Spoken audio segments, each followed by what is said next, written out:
Hi, everyone who's just joined. We're going to give people uh, 30 seconds to join and then we're going to get started.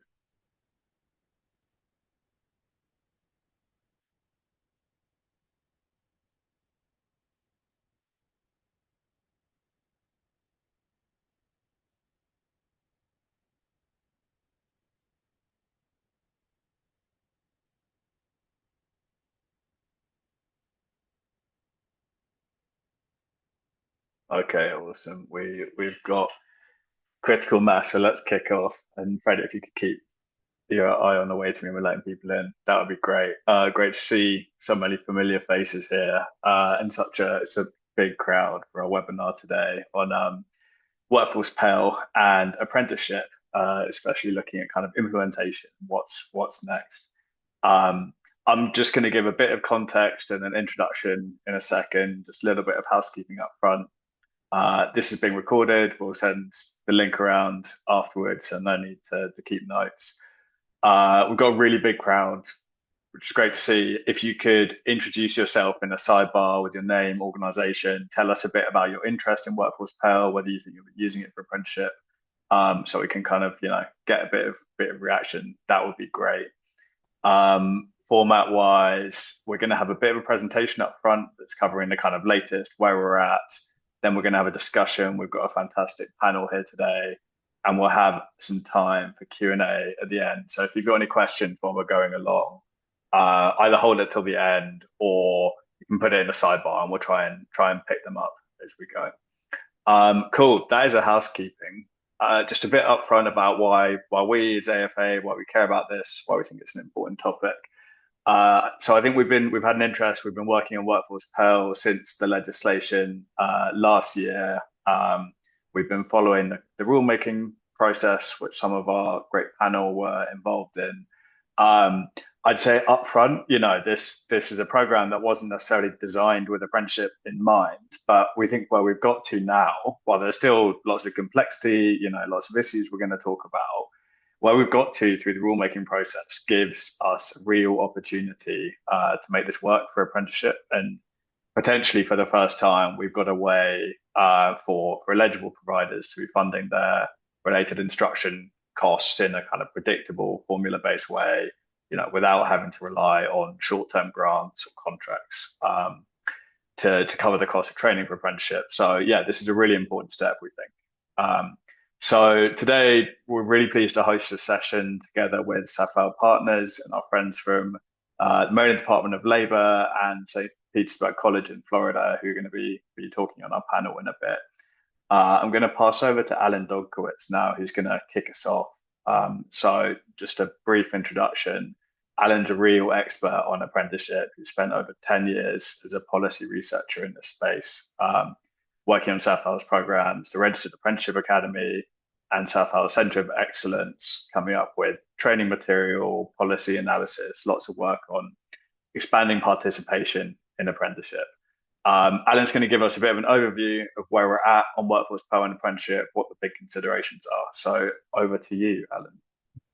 Thank you very much, Harry, and thank you all for joining us today. Really great to see such a wonderful turnout. And before I get into my presentation, I want to mention I got into registered apprenticeship thanks to the leadership of Bob Lerman, so over at the Urban Institute, so IOAFA. A lot of gratitude for getting me involved in this, so thank you again. Before we get into our talk about what Workforce Pell is and our great discussion that we have later, I do want to bring up a little bit about what Safal Partners is. We're a consulting firm. We're based out of Houston, Texas, but we're completely remote. I'm actually based here in Potomac, Maryland, and we get to go throughout the country providing technical assistance and other supports to stakeholders in the whole workforce and work-based and education. So doing registered apprenticeship, work-based learning, aligning systems. That's our goal. That is the key to our work. That's our North Star. And we really do offer this kind of technical assistance to every type of organization out there. And I see a lot of you coming from different organizations in the chat. So employers, sponsors, intermediaries, industry associations, chambers of commerce, community colleges, CTE providers, and any organization involved in this work. That's what we do. And one of the things we're doing is building a stronger American K to career curriculum. So building this whole pipeline from the education to the workforce. That's what we do. And we provide this technical assistance. And one of the ways we're doing that is we've developed this toolkit based on Workforce Pell that we're going to drop in the chat here. It's a Workforce Pell and Registered Apprenticeship Practitioner Toolkit for Implementation Readiness. So it's something for all of you to access that I'm really hoping will provide specific guidance for all of you as you get involved in registered apprenticeship. So, and the Workforce Pell. So please just reach out to us if you have any questions. We'd love to help you and provide some technical assistance. So really looking forward to working with you all. So let's talk a little bit about some of the updates to Workforce Pell since this last webinar has been gone through. So while it was enacted in July of last year, there's been really a flurry of rulemaking announcements in the ensuing months that really expanded the breadth of Workforce Pell and clarified things. The negotiated rulemaking ended a little over a month ago with a consensus reached on draft regulations, which was sent to the OMB on February 10th. And then on Friday, we got that notice of proposed rulemaking, the NPRM, on Workforce Pell. So that was fun to help us have to redo a little bit of these slides, not too much, but a little fun Friday afternoon reading. And then on February 17th, DOL announced the sixth round of the Strengthening Community College Training Grants for a total of $65 million. So this grant is designed to support the development of high-quality, short-term industry-aligned training programs that meet employer needs in line with the new Workforce Pell eligibility requirements. So through this funding and opportunity, individual community colleges can receive awards of up to $11 million to help design and implement Workforce Pell eligible programs, including apprenticeship-related training. So they are really pushing Workforce Pell in their funding, not only through the Workforce Pell program, but in other fundings. And of course, you can see the third point here is that the CBO is predicting that there is going to be an $11.5 billion Pell Grant shortfall in the next fiscal year. So this can create more competition for scarce resources as with Workforce Pell and Pell Grants itself. So with the increased demand on that pot of funding, especially if Congress does not adequately fund both Workforce Pell and Pell. So there's a lot going on with Pell and Workforce Pell. So let's talk a little bit about some of the key takeaways from the rulemaking. So there have been some significant new rules that have been promulgated for the Workforce Pell program. In addition to qualifying registered apprenticeship as an eligible workforce program pathway, the recent rulemaking has noted that Workforce Pell can include funding to support related instruction portions for programs rather than the full apprenticeship experience. So we're not talking about funding the on-the-job learning or on-the-job training part. We're talking about the related instruction part. That can be funded. Now, to qualify, the training must still be delivered through an eligible educational institution, such as a community college or an accredited training provider. And registered apprenticeship programs will benefit from an automatic quality presumption, recognizing the strong outcomes that apprenticeships already produce, although state approval processes will still apply. It's important to note that non-credit programs can still be eligible, expanding access to short-term and industry-focused training options that align well with apprenticeship models. Importantly, non-credit programs, it's also important to note that programs will still need to meet outcome and accountability requirements, including performance and earnings tied to the related instruction component. And another point is that it's not here on the bullets, but they've estimated that the Workforce Pell will have about $3 billion in funding over the next 10 fiscal years and serve an average of 187,000 learners annually, which means that the average award will be about $1,600 per recipient. So now let's discuss in more details the connections and opportunities for registered apprenticeship and Workforce Pell. So Harry mentioned earlier that Workforce Pell is not specific to registered apprenticeship, but it is certainly very beneficial to registered apprenticeship, and especially in the rulemaking. Let's talk about how that can happen, of course. One of the most important connections is that Workforce Pell can help fund the related instruction portion of apprenticeship programs, reducing costs for participants and making apprenticeship much more accessible. Workforce Pell can also strengthen pathways from pre-apprenticeship programs to apprenticeship programs by supporting short-term training programs that prepare individuals with the skills needed to succeed in an apprenticeship, We know that some programs are using pre-apprenticeship programs as maybe a training as a springboard to register apprenticeship programs, building their related instruction so that they come in with the skills needed so that when they enter the registered apprenticeship program, they have those skills already at the baseline. So Workforce Pell can help fund that. In addition, Workforce Pell encourages a focus on quality and outcomes, and that registered apprenticeship programs, which already emphasize this, through measurable skill development and employment outcomes. And this really aligns well with Workforce Pell. And finally, Workforce Pell is designed to blend with other workforce funding sources, such as WIOA and state funding, apprenticeship funding. So we mentioned that Workforce Pell will cover the related instruction part, while there are other funding sources that can be used to support other aspects of registered apprenticeship. So Workforce Pell is very supportive there.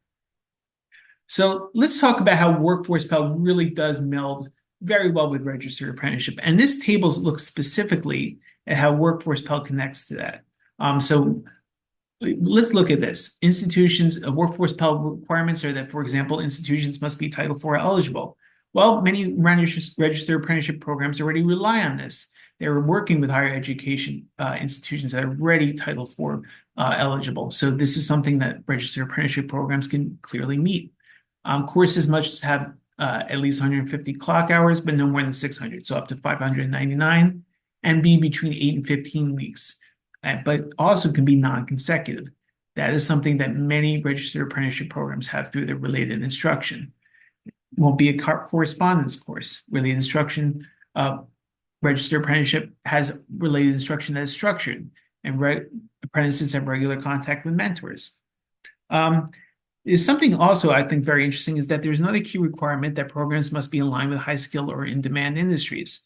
Well, we're seeing that registered apprenticeship is very much involved with that. In fact, we have we are an intermediary here at Safal Partners in high-tech industries and the IT industries, and these are high-demand industries, and Workforce Pell definitely meets that, and so there's registered apprenticeship.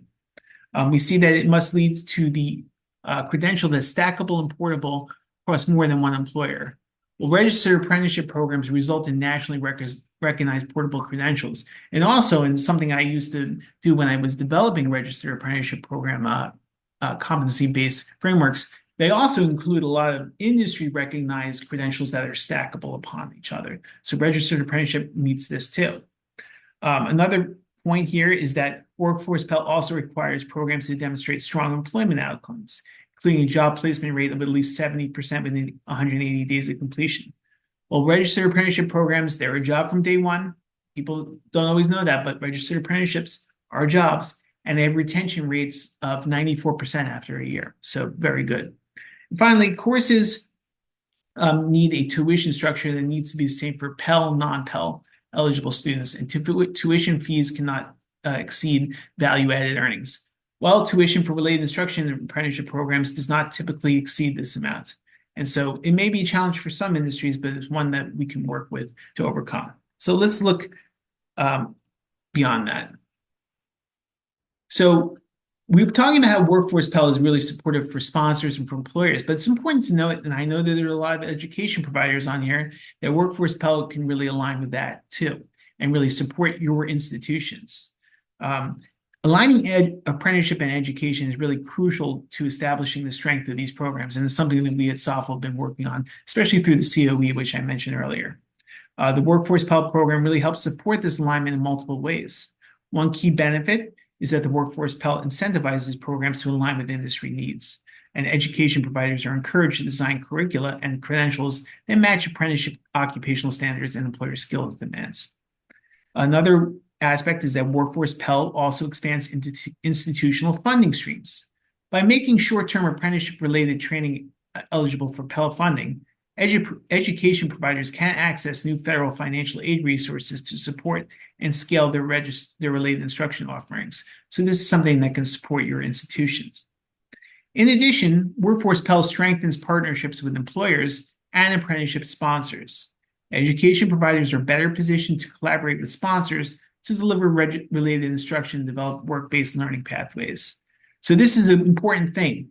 If you want to get into that future and connect with registered apprenticeship, Workforce Pell is a great way to do that, because building these relationships can help expand both the sponsors programs, but also the funding for your institution. And finally, Workforce Pell drives improvements in quality and accountability. Requirements related to completion rates, employment outcomes, and earnings encourage education providers to strengthen their programs, improve data tracking, and ensure their training aligns effectively with apprenticeship and employer needs. And this is something that we have noted in our toolkit that we are sharing. So let's talk a little bit about the timeline of the implementation.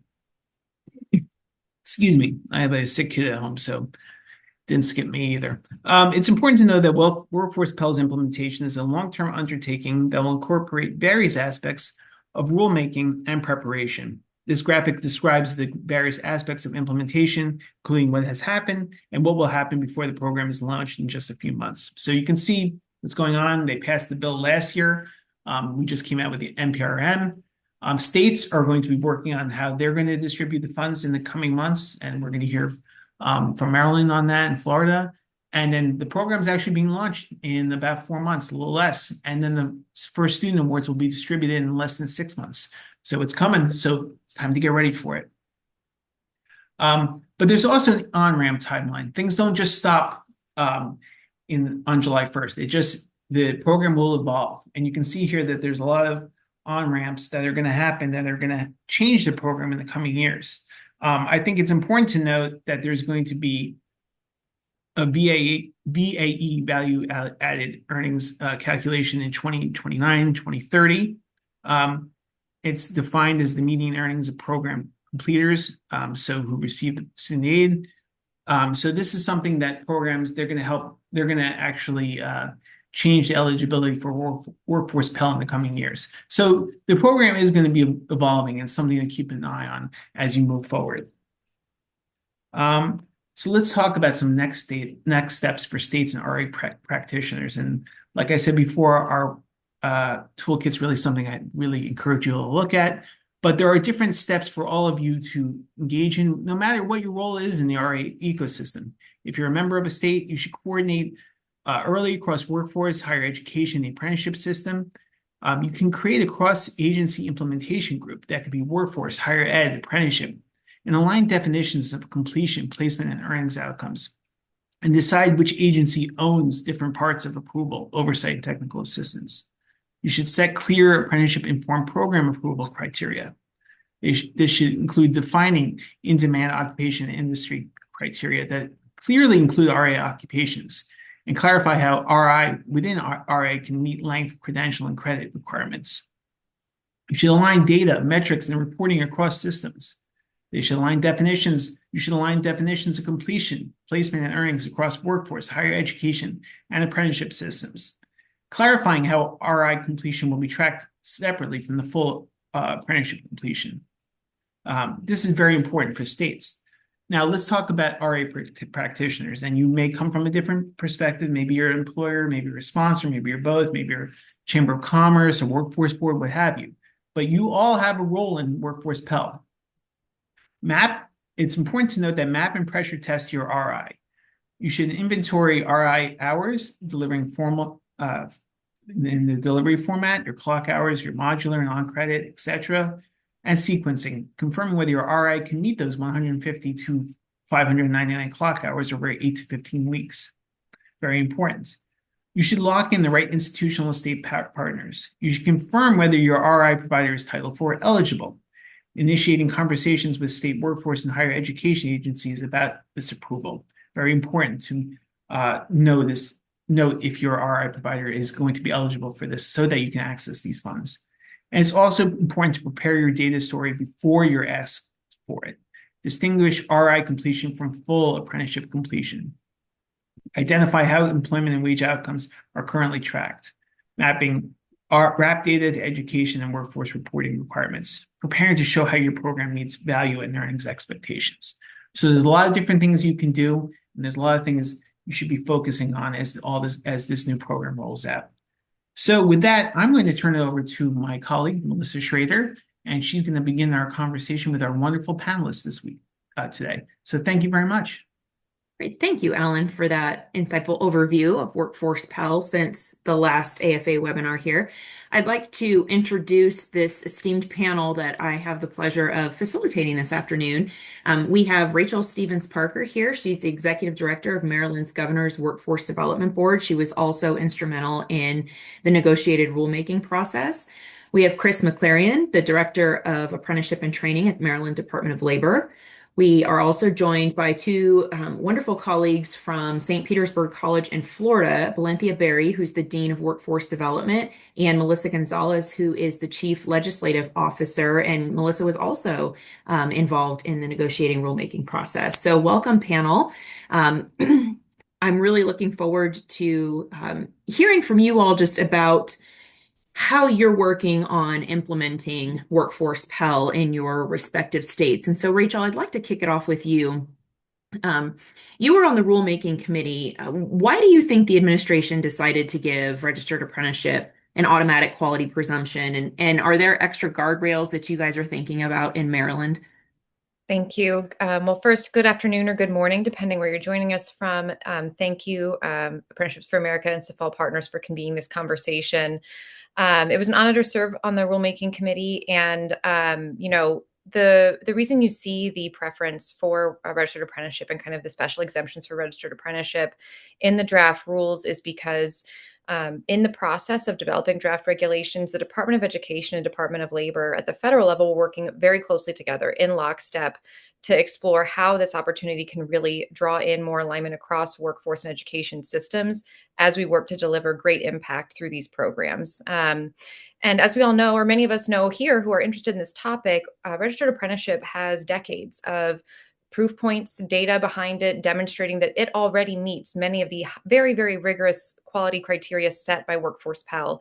Alan, you did a great job kind of giving an overview of what was in the statute and the draft regulations. And those numbers of 70% completion, 70% job placement in a related field, those are really, really high bars to clear for a lot of our even best workforce training programs. And registered apprenticeships, again, by and large, many of them are meeting those benchmarks because of how they're structured. In recognition of that, the rulemaking, the drafters and the rulemaking committee felt very strongly, especially as we did some education of peers, because there's different levels of knowledge among the negotiators of what registered apprenticeship is, how many benefits it already carries for not just employers, but really for job seekers and learners, and especially potentially for Pell eligible students looking to enter great career pathways. So registered apprenticeship already embeds those core quality indicators Workforce Pell is trying to promote. And so what they did in the regulations is basically remove some of the administrative friction because this is a model that we already know works. We're happy to see that. We are strongly supportive of that. States have an important stewardship role in this, right? It's up to us to figure out how we define a lot of key terms within the regulations, such as high wage, high skill, or in-demand occupations, what those are in our states, and what that means for eligibility of programs, just to name a few of the things that we get to define and set forth ourselves. We also get to determine the process by which we approve programs. And so as we unpack all of that work, I can say in Maryland and in many of the states I speak with on this around the country, we're thinking first and foremost about how can we set up and really pilot a process that tries to take into account the idea that this will hopefully scale over time, the idea that multiple provider types may be coming into this, of course, qualifying providers, but multiple provider types might be coming into this. We have a lot of data to track on an ongoing basis to determine eligibility and then to determine continued eligibility of programs. And that within all of that, we have to be thinking about how registered apprenticeship fits in. I'm grateful. I'm lucky I get to work with someone as fantastic as Chris McClarion on our apprenticeship agency in unpacking and unraveling these issues. But in states, I think something we're really trying to be thoughtful about is, you reference the opportunity to really braid funds with these Workforce Pell dollars for students that need that level of support. And this introduces, while it removes some burden administratively for registered apprenticeships, there's a huge kind of like sequencing and timing thing that's going to have to be figured out in order to figure out how to really leverage Workforce Pell for Pell eligible students in registered apprenticeships. That's a lot of words in one sentence. And that introduces, I think, at least a few layers in sequencing and timing of, a person registering for an apprenticeship, making sure that commitment is there and the program is structured and the right student with the right eligibility is entering at the right time to leverage this particular pot of funding for their related instruction. Certainly not insurmountable, absolutely doable, but those are some of the things we're thinking about. As far as additional guardrails, I think in Maryland, our general approach, one, we care about advancing our priority sectors. Two, we care about doing this in a way that is equitable. Of course, Pell is automatically opening up doors to students who need support to access great careers.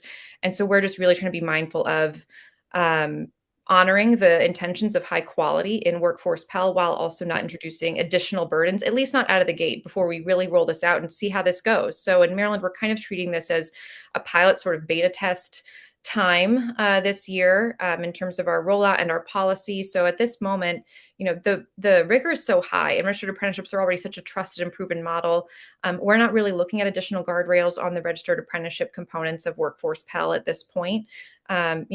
This is on the record, so never say never will be my official statement for now, I guess. But, I'll just underscore one more time that registered apprenticeship already does so much of what Workforce Pell is hoping these short-term programs will do. And so, we think that's fantastic. And we fought to keep that in the regulations and clarify it in the regulations. And so far have been successful in doing so. And we're happy about that.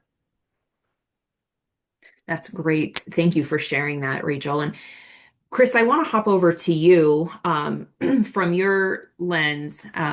Where do you think registered apprenticeship sponsors are most likely to get tripped up in trying to access Workforce Pell? And what do you think can be done to avoid any kind of pitfalls right now?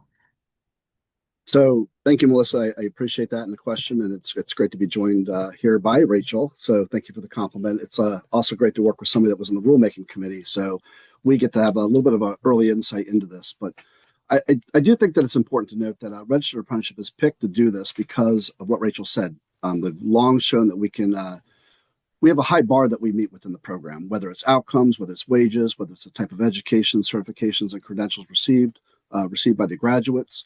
And because of that, it's been included in quite a few other funding for programs over the years.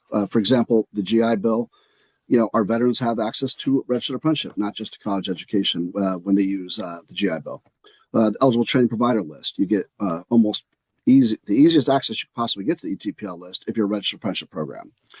There's a lot of grants that have come out from U.S. Department of Labor, from various states that have access only for those that are using registered apprenticeship.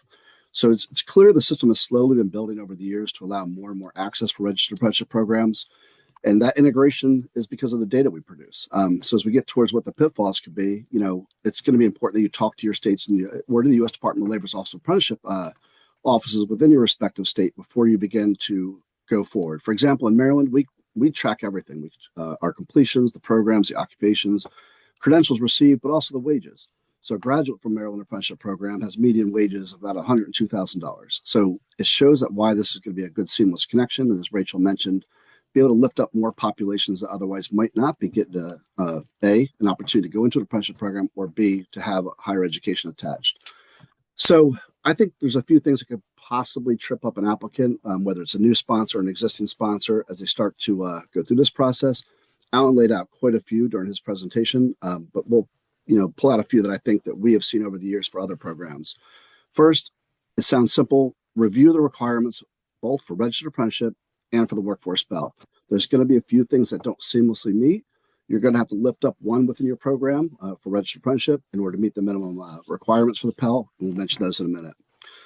So if you're not using a Title IV provider, remember, you might have to look at your related instruction. Who's provided it? Is it an eligible entity? You might not be eligible for submission for the Pell. And while you can do 25% from a non-Title IV provider, you're going to want to look at that breakdown of your hours, right? So if you have 150 hours of program study built in, figure out what percentage is through an approved provider, which isn't. Do you need to beef up one side or the other? Not a hard thing to do, but this is the time to start looking at that. It would also be a good time to see if you met the state's bare bone minimums. Did you only build 144 hours of related instruction into your program? If so, add a few more hours, right? You've got to get to 150 hours. I will say in Maryland, we very, very, very rarely have a program that comes in and just does 144. They usually do 156, 164, and they do that because they want to build in for some absences, for some lack of seat time. So, if you have a program that did 144, if you follow the U.S. Department of Labor's recommended 144 and you don't quite have that, this is the time to meet with your office and start figuring out, how do I add these hours in? Approval of these things is not difficult to do, especially when you're adding more to it, but don't wait until you're looking at the Pell Grant to start that process, because then you're going to be behind the 8 ball just a little bit. And for prospective new sponsors, make sure your program's registered, right? We get a lot of applications for grants, tax credits for people like, hey, I have an apprenticeship program. Unfortunately, you don't. You're calling something that you're doing in-house an apprenticeship, but we're here to help you with that. And when I say here, of course, I'm talking about Maryland, but it's any state apprenticeship agency or offices within the U.S. Department of Labor's Office of Apprenticeship. They will help you build a program, register the program, or join an existing group program that might be eligible. And again, if you're new to it, make sure you're reviewing the standards of apprenticeship for the program you're joining or building. You're going to want to make sure those eligibility factors are built into that. The other thing I'll say is when you're going through this and you're going through the process of registering your apprenticeship program, and you're looking at the Pell Grant application process, coordinate with your state apprenticeship agency or Office of Apprenticeship for that as well. You're going to want to make sure you register the actual apprentice. That individual is going to be who's receiving the Pell Grant funding. More often than not, we have people that start a grant process or a tax credit and they forget to register the apprentice with the state apprenticeship agency or the U.S. Department of Labor's Office of Apprenticeship. You're going to have to co-link these things to start looking at that as just another step in a process, just like you would with a GI Bill or a tax credit. Try to link all these things together so your apprentices are registered. If you need to make a modification to your standards, this is the time to start doing it now. Again, the modification of the set of standards for apprenticeship is pretty simple, but we more often than not will see somebody get deep into the process of where they're going for funding, they're doing grant paperwork, and they've completely forgot to talk to the state apprenticeship agency. If you're not doing that, then of course, at that point, you're going to find out that you're denied, and that's going to leave your apprentices on the hook a little bit. Those are your base ones, but almost everything that you're going to do in this process, in my opinion, can be resolved by working with your state apprenticeship agency or your local point of contact. Good communication is going to be key. Rules are changing, so keeping up with those, and your state apprenticeship office will keep you well ahead of that. And I'll pause and turn back to you, Melissa. That was great, Chris. That was a lot of really good information. And I see that we've got a lot of questions rolling in the chat, and I see Rachel's in there, and my colleague Claire Vanderpool from Safal, she's also in there providing some responses. So keep filling up the chat with your questions, and we'll try to get through as many as we can. But Chris, that was really great detailed information on what registered apprenticeship practitioners should really be thinking about right now in the beginning stages of preparing for Workforce Pell. I want to hop over to our St. Petersburg colleagues here and talk a little bit more about this from the community college or state college perspective. And Melissa, I'd like to go to you first, noting that you were involved in the negotiated rulemaking as well. And just what were the most important outcomes from negotiated rulemaking that affect registered apprenticeship in your opinion? And is there anything else that related instruction providers should really be thinking about right now in terms of implementation, from your opinion? Yes, thank you so much for the question, and thank you for having us. So far, the dialogue has been extraordinary. Loved what Rachel and Chris just shared. And that really is the most important part, is the preparation. And what came out of NEGREG was really saying, rather than looking at a registered apprenticeship as this overall beast of a program, doesn't really qualify for Workforce Pell when we think about short-term credentials. It was important that we spoke about that RTI process and how we could apply direct dollars to RCI to help students in need. So it was important that in addition to looking at just the components of Workforce Pell and the clock hours that are specific to registered apprenticeship, that there was also a dialogue that came out of Workforce Pell into industry, so that we were not making wholesale decisions in a vacuum or a bubble. It was important that as a college, we then took the institution into our counties and had discussions with the industry leaders, that they understood what does Workforce Pell mean? How can we apply it? How can we take the great work that's happening in apprenticeship and move our programs forward? And so it was behooved upon us to, we've created what's called this President's Executive Advisory Council. And it really was important for us to talk to C-suite leaders, have them understand when we say 70% placement, when we say median wage, what does that mean for you and the success of your program? And to understand that Workforce Pell follows the program, which is different, right? Pell follows the student, the institute. The institution was outside of the parameters of normal Pell. Now we are saying we are going to allow a program success to dictate whether that student is allowed to get funding for that apprenticeship program. So there needed to be a lot of clarity with industry leaders on what was coming out of NEGREG, how exactly do they apply that, and frankly, what decisions did they need to make and changes did they need to make, knowing that we were dealing with a specific amount of clock hours, that we were speaking to 8 to 15 weeks, right? When most of our average programs were sitting at 16 weeks. Those very small changes were things that we invited them to the table to speak about. We also found it really important to have dialogue around curriculum, and that industry leaders were part of building out what that curriculum might look like rather than reinventing the wheel. We thought have them at the table so that we are working towards a very strong collaboration effort. And we included discussions with Perkins and WIOA, and and Belinthia can take you through all of the specificity that we did around those programs as well. So it was an interesting time to go through with NEGREG, but I think one of the most critical portions now, the takeaways are, how do you now move forward as an institution with all of this coming at you? And how do you get very organized about meeting some of the timelines that are coming? Knowing that Rachel just took you through what some of the states are preparing to do, right? There will be an approval process for your institution. There will be a median wage that comes out of your state's mandate. There will be reporting that comes to you. So just starting to get each one of your divisions prepared and ready to support whatever your state is going to ask for. Thank you for that insight, Melissa. And I'd like to ask you, Belinthia, in your role as as the Dean of Workforce Development at St. Petersburg College, what are you guys thinking about right now? And what in terms of related technical instruction, how are you guys evaluating programs and what does that look like? And what kind of changes or reporting information are you prepping for right now? Well, good afternoon, Melissa, and thank you for having me and thank you for the question. We're trying to be creative in this season. When I tell you we're thinking about related technical, we're thinking about everything. Pre-apprenticeship, I think I saw a question about that. Related technical instruction, what does that mean? It means that only RTI can serve as the eligible education program rather than requiring the entire apprenticeship, right? But then again, we're talking about pre-apprenticeship. What does that mean? And I think Chris alluded to that. We have to add more hours, right? Structuring the training costs to meet the minimum instructional hours, not just that, embedding industry certifications. That's going to be key as well, but also creating stackable credentials that lead into apprenticeship and RTI. So what does that mean for colleges and training providers?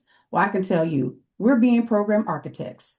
And what does that mean? Packaging your RTI into a clear Pell eligible instructional unit, meaning your clock hours, your credit hour equivalencies, your tuition, your fees, academic oversights, just creating that pathway and design. So stacking your credentials into a credit program, a certificate, a degree, or anything that's later with the apprenticeship milestones. Another thing that you're going to have to focus on that we're focusing on right now is building a reliable reporting system.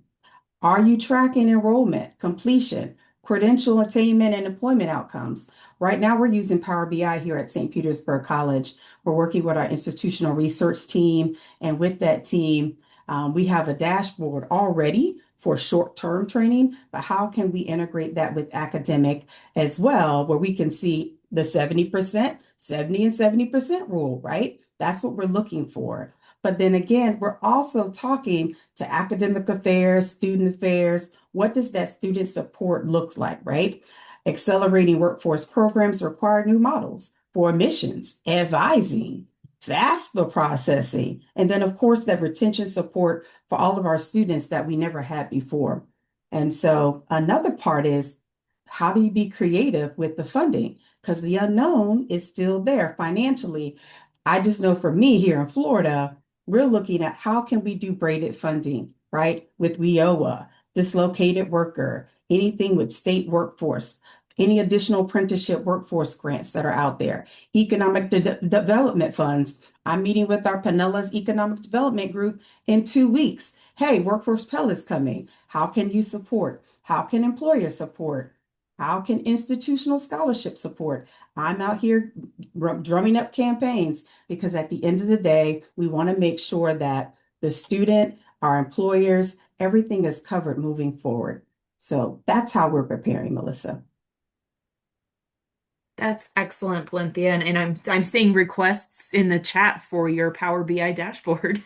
Folks are really interested in how you're doing this work. So a question for all of you. So what is one opportunity that Workforce Pell creates to strengthen registered apprenticeship in your system? And what needs to happen across partners? Because this really does require alignment across a number of partners, your education partners, your registered apprenticeship practitioners, your state governor's offices, workforce development boards. What needs to happen across these partners to really fully realize the benefits for registered apprenticeship with Workforce Pell? And how does data play into this? Because I know that that is a key challenge that folks are facing right now is meeting the data requirements of Workforce Pell and tracking that information. And Belinthia, I heard you mention a little bit about what you're doing, but would just love to hear more broadly across the panel. And you guys can pick who goes first, but I'd love to just hear, how is the strengthening registered apprenticeship and what really needs to happen? And how do we think about data when we're thinking about this? Well, I'll start at the top of the house at the states. So rather than having 1,100 institutions try and come up with the data, we've really asked our states to run with the ball. So we're having them pull together the data and push it to the institutions, keeps everyone on the same page, keeps the timeline focused, all working at the speed of change. But the second thing I'll share around data is there is a silo that needs to be broken. That there can be no walls up in between each of those things that you just spoke about. Each of the key stakeholders must be on the same page. So you bring together your workforce, your governor's office, your institutions, any bench systems that you have in place. You pull those folks together and ensure that everyone is on the same page and running at the same time. What we found is everyone understood the mission and how we could leverage this opportunity. Where we differed was in the timeline of that implementation and how, right? So I may be looking at coming at this in an entirely different way than someone else was. And so we needed to create some consistency and start to break down those silos that were existing today.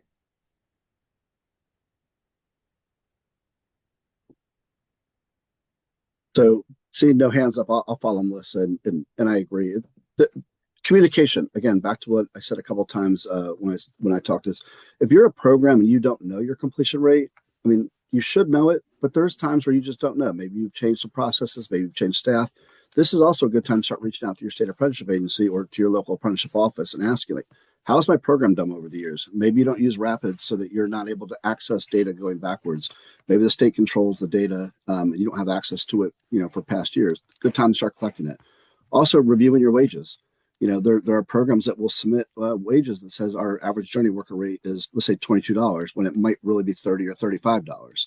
So maybe there's an internal reason why you're keeping your wages at a lower rate for reporting purposes. This is a good time to review what you're really paying your apprentices and update the wage records because those outcomes are going to be really important as well. Also, take a look at what you're doing for your completions. Are you a program that's had some challenges over the past with getting apprentices over the finish line? figure out what are those challenges. Why are we having these hiccups in years 1, 2, 3, or 4? What's causing our apprentices to be canceled? Completion rates are going to be a factor. Now's a chance to start looking at why are we losing our apprentices so that we can make the adjustments needed in the program, start graduating more people, get your eligibility up before the application period starts. A lot of it is just simple communication, and you'll be surprised at how quickly you get some of this information back from your local state office, with just a simple question and inquiry. The last thing is colleges. I know in Maryland, and I think in most of our sister states, we can connect you to the colleges if you're not already connected. So if you need to enhance a partnership, if you need to build them in, if you need to revise your curriculum, if you're not talking to the right people, let us know. We'll connect you over to any of our approved institutions. And it's a pretty quick introduction as well.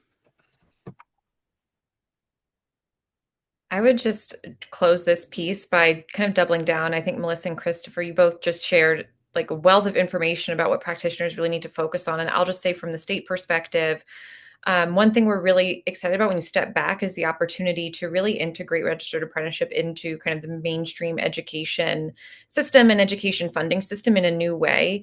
It's certainly going to pose plenty of challenges and lots of questions, as demonstrated here today and by the chat that we're all working through in real time. But that's an opportunity that I think I find really, really energizing and promising about this. And, all the things that Chris and Melissa just laid out are going to be core pieces of infrastructure and processes and things to look at about outcomes that will only further that integration, whether you're using Workforce Pell to pay for related instruction or leveraging another resource to support related instruction costs for registered apprenticeships. So that's something that's kind of on our mind at the state level, and also thinking about like we're hearing some of these same questions from our own institutions and partners. So at the state, how can we be kind of a coordinated set of resources across my office, Chris's office, our higher education commission, to be helping kind of unravel and, again, iterate. This is going to be, it's all rolling out so quickly that we're all going to be iterating as we roll this out. And so learning, we didn't answer that question. We need to give more clear guidance on how to sequence those types of aid or what have you, is a process I think at the state level. The perfectionists in many of us, including myself, normally wouldn't necessarily want to operate that way if we could avoid it. But that's how we have to really handle this in order to be able to hopefully open up these good opportunities to eligible students as quickly as possible. So I'll just kind of lay that here. And the last thing I'll say, I'm saying this far and wide because I think every type of stakeholder needs to understand and be involved in the data conversation. Your states are going to be asked, demanded, and really shouldn't sleep on the fact that this is just one thing that indicates, I think, a direction that other federal and perhaps state resources and investment decisions are going around what level of performance and data about performance we want to see. In a few years, we're going to have to start measuring whether a person's employed, not just in any job, which we do for many of our programs now, but in a job in a related field. There's crucial decisions to make at the state level about how you define a related field and how related it has to be, pros and cons in many directions. And then you have to actually set up data infrastructure that can get you that information in a reliable enough way to be deeming programs eligible or ineligible. Right now, it's for Workforce Pell. I think it's going to be coming for more in the future. And honestly, it's data that we all want. And in many cases, in state policy circles, we've been eager to kind of advance in states for many years. And this is just putting gas on the pedal in that direction. But that has implications for how programs actually operate and serve people on the ground. And some of those implications might get messy along the way, especially when you're thinking about jobs in related fields for short-term training programs. So I say that because we're all really focused on what happens this year, and rightfully so, because it's all moving quickly. But there are some things coming down the line in the next few years of implementation that we can't lose sight of and really need to start thoughtfully preparing for as soon as we get our processes up and running. So that's what folks like me are, at least hopefully in all your states, thinking about and have on their radar already. And I'll close there. Thank you.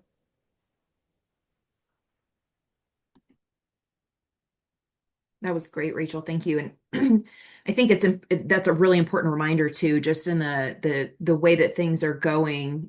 This data is going to be needed in the future, and it's going to be necessary for future funding opportunities. And so, like echoing what you said, Rachel, like this is just putting your foot on the gas pedal and making that happen. And I think it's going to be good. It's going to be painful because it is, any kind of change is painful, right? But I think hearing from this panel and all of the great work that you guys are doing now is really helpful to the field. And just by reading through some of the comments in the chat, I think we can shift over to our Q&A portion of the event. So Harry, I see you popped on screen. Good. Thanks, Melissa, and thank you to our panel. As you can see from the debate in the chat, this is really complex. Like there's a lot of known unknowns that we're working through right now and for the next few years. So you guys are juggling a lot in your day job and also doing a great job of explaining that to us all. I am gonna open up for Q&A, so please put your hand up if you want to come in. We've got a lot of questions in the chat. Some of them we've dealt with, some of them we haven't. So I'm going to try and work through a few of those as well. But yeah, if you want to come in, please put your hand up or put another question in the chat. I want to go back right to the start of the chat. There was a question about how non-consecutive is being defined. So Melissa, Rachel, I'm wondering, might be a question for you if this came up in the rulemaking at all. How, if we've got related instruction that's going, over an apprenticeship, that could be years, right? That could be taking place over 3 years. How are we defining non-consecutive for the purposes of Workforce Pell? Melissa, do you want me to start? If you would, and then I'll jump in. Yeah, absolutely. So this was a topic of conversation live, because that was also clarification. I know I personally was seeking in understanding how they thought this could work with registered apprenticeship. So my understanding is that there are other pieces of general regulation around sort of what it means to have a week or a clock hour. So there's a minimum number of, and Melissa, you're going to go into this, so I'm not even going to try, but there's a sort of minimum number of hours need to exist in like a week of instruction. And then, so you're kind of looking at how do those pair up? That being said, now the discussion was, yes, sure, within those constraints, if a student needs to be like 2 weeks on and 2 weeks off or whatever for their apprenticeship, if the program has worked that out such that that works, all good, as long as all the kind of those chunks of time add up within 1 week and then those weeks add up right and the hours add up. I'm just saying that in like the most rudimentary way. So Melissa, please help make sense of that. That's exactly it, because it's program specific. And I think we've talked about that before, right? That this is, it really is dependent upon the rules of the program. So it could be a week on, a week off, or 2 weeks on, 3 weeks off, as long as the program and the RTI portion of that program meets that definition of the clock hours and all of the other, of course, performance elements, then you're fine. But yes, the question did come up about how prescriptive we were going to be. And so the answer was, it's going to be program specific. Brilliant. Thank you both. We've also had a few questions about pre-apprenticeship. We've obviously been talking about apprenticeship completely. But a few people are wondering about whether Workforce Pell is going to apply and be available for pre-apprenticeship. Anyone got any thoughts on that? Can you repeat the question? I'm sorry. It's whether Workforce Pell is going to be available for pre-apprenticeship programs. Yeah. I can take a Go ahead. Go ahead. I was going to say I could take a quick stab and I think maybe answer one of the last questions I saw in the chat partially at the same time, perhaps. This is a really great question and not one we discussed much live when we were talking about registered apprenticeships. We did distinguish between registered apprenticeships and other apprenticeships, but not necessarily pre-apprenticeships attached to a registered apprenticeship program. So I think this is something everyone should take as homework during the NPRM and issue, make comments if we don't agree. But my perception, based on my understanding of where things stand right now in the draft, is that it would not necessarily, Workforce Pell could support the related instruction for a pre-apprenticeship program, but that pre-apprenticeship program wouldn't get kind of the assumptions that it qualifies the same way registered apprenticeship does, since the student is not yet employed in a registered apprenticeship. And therefore, that means that, yes, it could be part of a pre-apprenticeship program, but it still has to meet all the other tests. And one person in the chat referenced kind of a labor market alignment test states have to develop. So that references a few components. The test is essentially, one, we have to be tracking the completion rate and job placement rates. The Department of Education technically does the value-added earnings test, but states kind of you're going to want to kind of look at those numbers and know if you're putting up programs that might fail that or not, right? So you kind of have to do one yourself. Effectively, you do. And then states also have to be defining high wage, high skill, or in demand, and what it means to have engaged employers to kind of prove that you're aligning to employer needs. Those are 4 key, what I would call like labor market alignment test components that states get to define and then operationalize.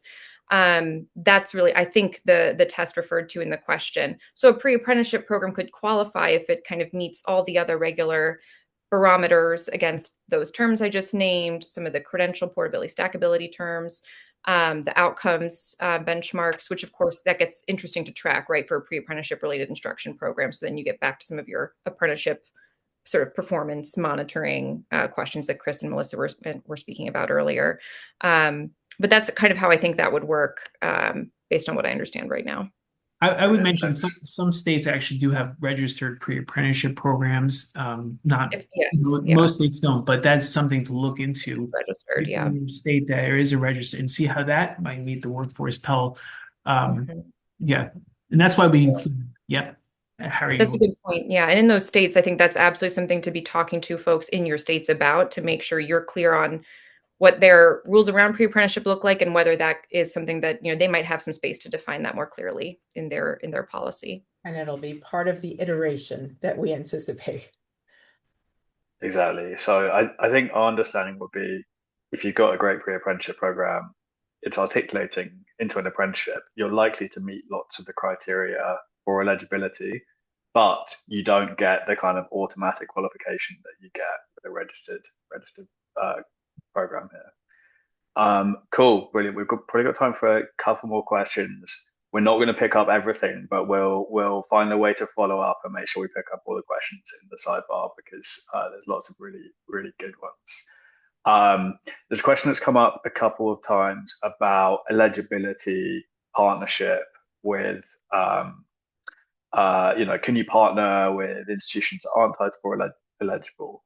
Rachel, I think you've answered this, but I might lean on you again to explain what's going on with the kind of ineligible institutions partnering. Yes, no worries. And this was actually something I had to learn a little bit about while I was negotiating myself. So in regular Pell, what I'm calling regular Pell rules, previous Pell rules, a Title IV eligible institution eligible for federal financial aid like Pell grants could subcontract out up to 50% of their instruction of a qualifying program to a non-Title IV provider.